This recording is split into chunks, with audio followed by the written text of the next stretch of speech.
Annie Claff here from the PNC Digital Desk, presented by PNC Bank, brilliantly boring since 1865.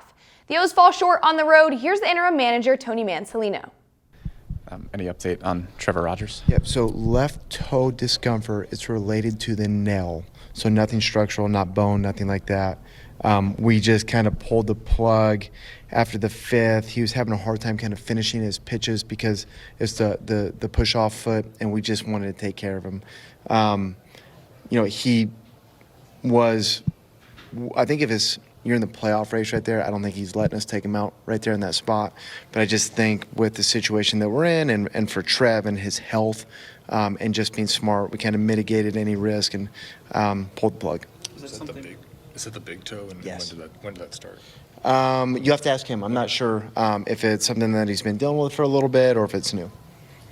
Obviously not his sharpest start, but to still go 5 innings and not allow an earned run, just how impressive is it that he was able to get through that? Yeah, and really the only inning that wasn't sharp was the inning where he walked a couple guys right there, and that's okay. The third walk was more of a situational walk right there. We're, trying to be smart with Vladdy right there and get to the next guy, as you can see in the ninth one or the eighth when they're up by 4 as to why, and we walked him later in the game. But I thought he threw the ball good. And I think the nail was probably bugging him for a couple innings, so he kind of fought through it for a little bit. And if there was anything that wasn't sharp, it was probably related more to that than anything. Do you feel like made Bassett and their bullpen so tough tonight? Yeah, he did a good job mixing up pitches. Now, I do think that we got ahead in the count a lot. There were a lot of 2 and 3 ball counts. We were ahead, and we just couldn't get anything kind of going off him. We haven't swung the bat here the best for the week. I think teams do go through those stretches. We've been fortunate to win some low-scoring games. Against a team like this, you're going to have to throw up more hits on the board. Obviously, we're going to have to catch the ball. So tough night for us, not our best night by any means. It happens in baseball. It's kind of part of a long season, and we'll bounce back tomorrow.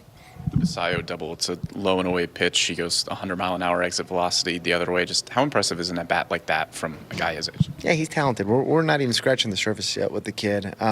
He's learning how to hit and catch in the big leagues. This is really difficult to do. So, he's had some moments already, some big moments, and, that's not really a big moment, but it's a big swing, and he's going to have a lot more of those going forward.